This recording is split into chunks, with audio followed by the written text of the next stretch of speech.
So, do I need Yeah.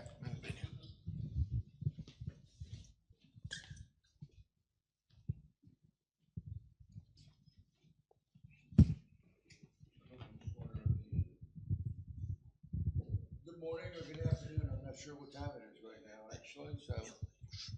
So I'm going to give a brief overview of our 28-year experience in complete repair and/or palliation for children with congenital heart disease and shunts, primarily post-tricuspid shunts, but we'll talk about that. We're going to discuss what we have discovered as the limits of operability. And let me just say that we are out in this field by ourselves. Not many people, as you will see, will operate on the type of children that we operate on. Dr. Umber covered this quite well. There's no point in going into this significantly, but congenital heart patients are all in group 1. We don't deal with any of the other patients, quite frankly.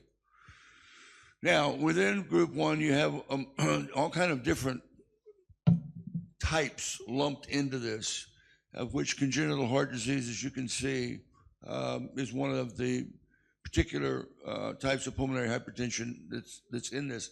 Now, imagine you have children with congenital heart disease, and yet you also have Africans, adults with schistosomiasis. This is a very diverse group of patients with pulmonary arterial hypertension. Now, this is the group that we're actually going to talk about, all children with left to right shunts. Now, we know that the flow will increase through the pulmonary vascular bed if there's a left to right shunt. Those individuals with non-restrictive post-tricuspid shunts will not only have the volume load, but they'll also have a pressure load. And as a result of that, there is a shorter time period until they develop pulmonary vascular obstructive changes. And the damage to the endothelium can be quantified using either the Rabinovich, Marlene Rabinovich, or the Heath-Edwards pathologic classifications. Now, these are all the different types of defects that we've actually operated on, every one of these particular defects that you see here. The largest group that we have as a single group are ventricular septal defects, whether they are singular or multiple, as we've operated on quite a few of these children. Now, let's talk just a little bit about the Heath-Edwards changes. Dr. Umber showed this quite nicely. This is where we start to have a divergence of opinion, right here at the very first part of pathology. Yes, we agree. Reversible changes occur with type stage 1, 2, and 3. However, early in our experience, we also performed lung biopsies on some children, in addition to doing their operation for their VSD or truncus or whatever. We found that about 30% of our children on the biopsy specimen had stage 4 Heath-Edwards changes. So that should be irreversible. I'm going to show you some data that is going to try and explain this a little bit. Now, Marlene Rabinovich came along several years later and said, okay, we agree that there are significant changes that occur. And the Rabinovich categories of A1 and A2 are equal to Heath-Edwards classes 1 and 2. Her B1 and B2. So A1 and A2 are the top two. B1 and B2 are the middle two.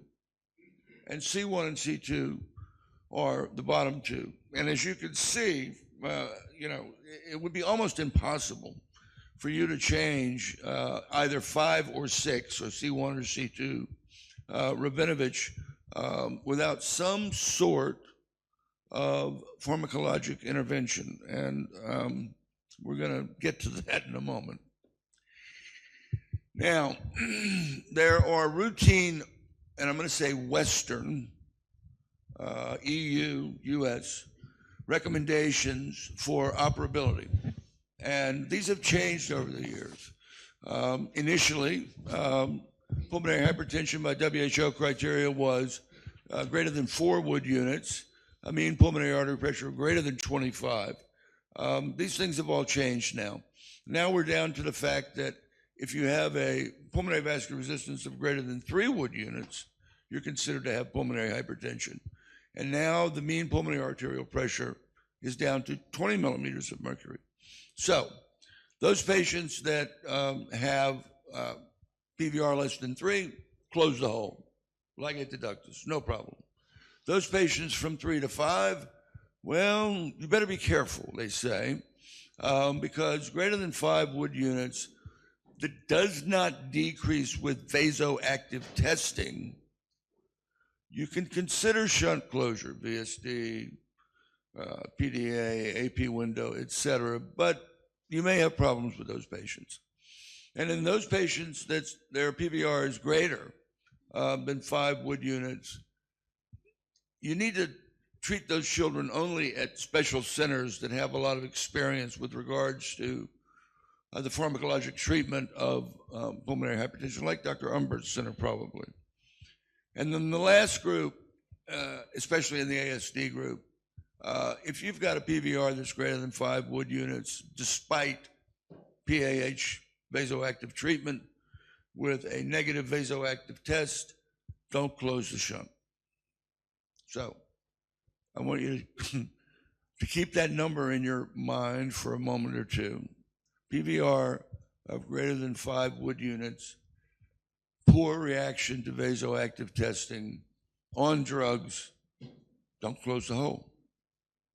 We don't agree. Those are the European recommendations. These are the American recommendations, and they are almost identical. These recommendations came out 2 years ago as you can see, a scientific statement from the American Heart Association Council on Pediatric and Congenital Heart Disease. So one thing I want to point out on the text, I'd like for you to look at the last sentence.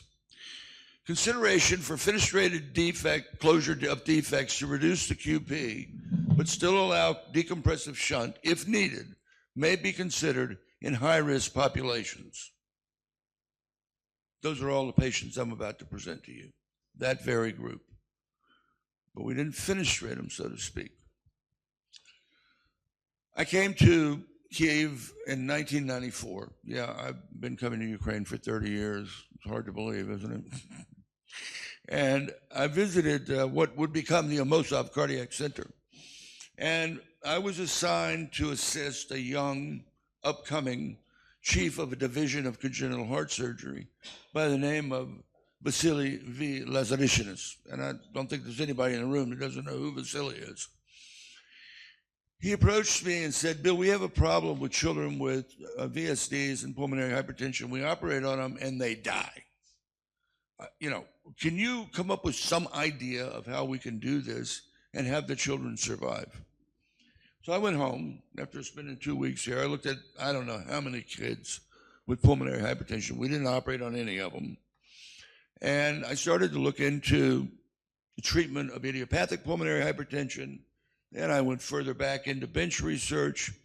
And, basically, I looked at everything I could. And at that time, for idiopathic pulmonary hypertension, those ultra severe cases with, quite frankly, dying, occasionally atrial septostomies would be performed on those patients so that they could actually, even though desaturated, get some blood to the left side of the heart.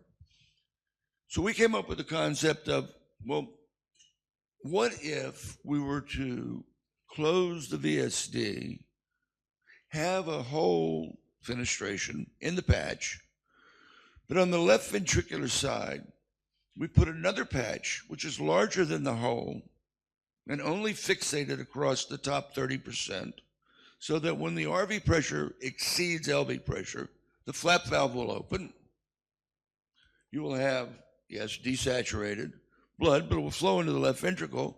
And so you will not have the problem with not having adequate return to the left heart from pulmonary vasospastic conditions. And maybe they'll do okay.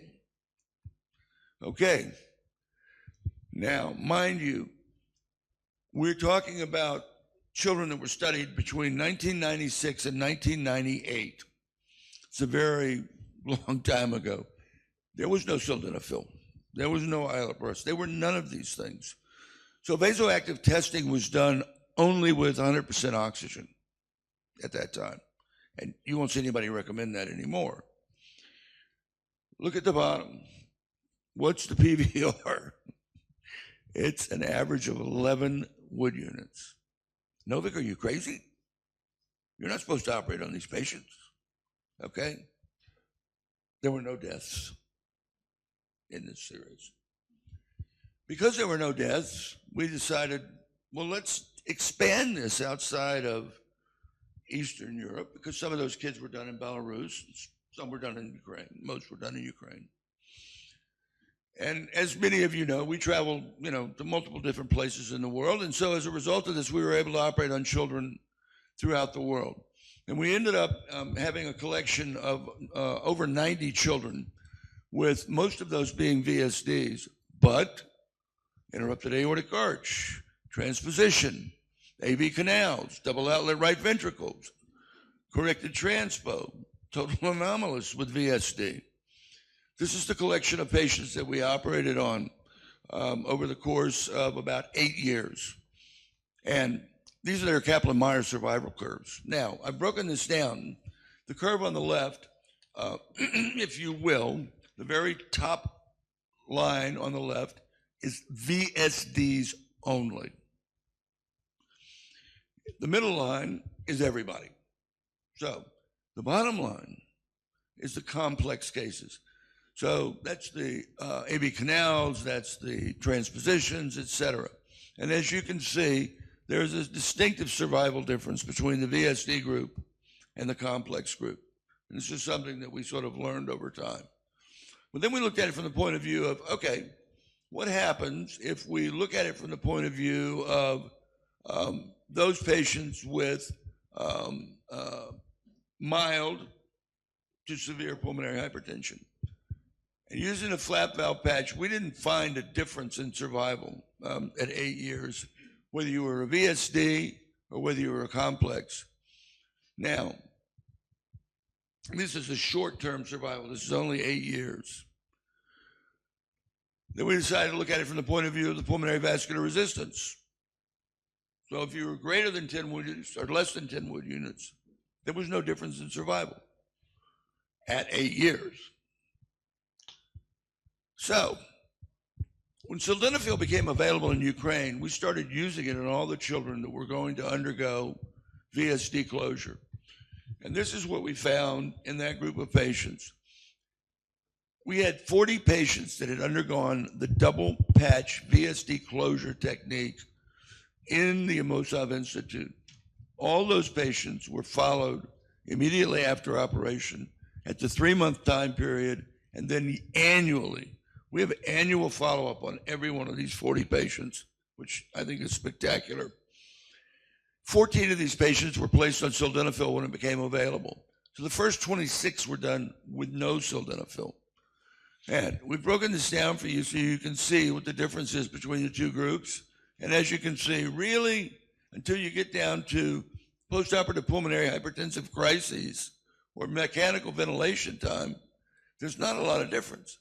But sildenafil got these children off the ventilator quickly, and they were less likely to have postoperative pulmonary hypertensive crisis.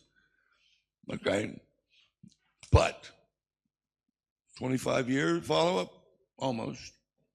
And we didn't find any difference in survival between the sildenafil group and the non-sildenafil group after the first 18 months.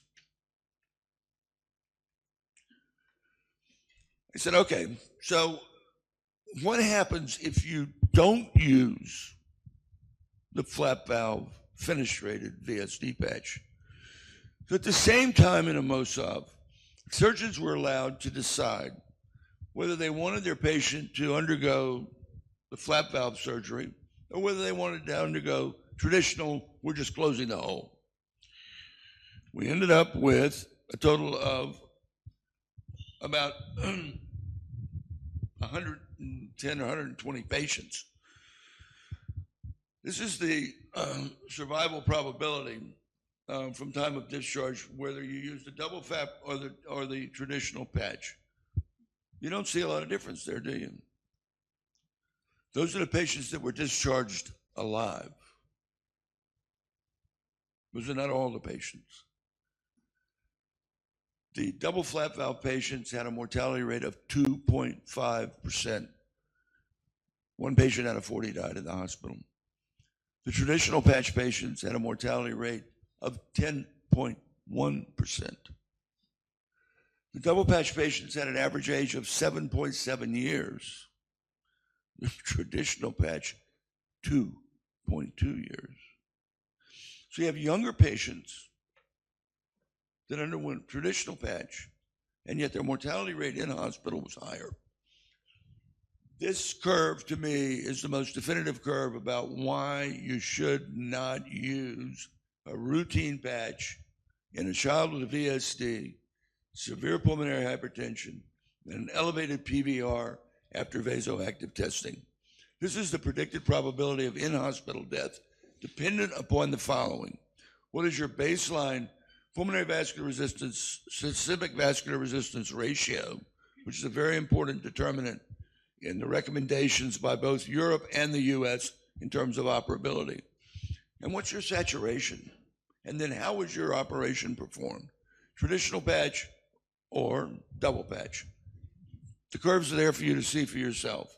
And what we have found is that the probability of in-hospital death is highest for those children that underwent traditional patch closure, that had saturations of 92% or less, and had a PVR, SVR, that at the end of the day, when it rose to above 0.3, which is the routine recommendation for both the US and Europe, had a higher probability of death. So, in closing, let me say, we believe VSDs can be closed in children with a PVR of greater than 6 Wood units safely if you use the double flap valve patch. We also believe that sildenafil pre-treatment provides an earlier extubation and shorter length of stay in the ICU. What does that mean? Well, that means the chances of you getting a nosocomial pneumonia are much less if you're extubated earlier and you stay less in the ICU. The use of the traditional patch in children with VSD and elevated PVR is a risk factor for in-hospital death. You just shouldn't do it. And the use of traditional patch in children with saturations less than 92% increases the likelihood of early death if the PVR SVR ratio is greater than 0.3.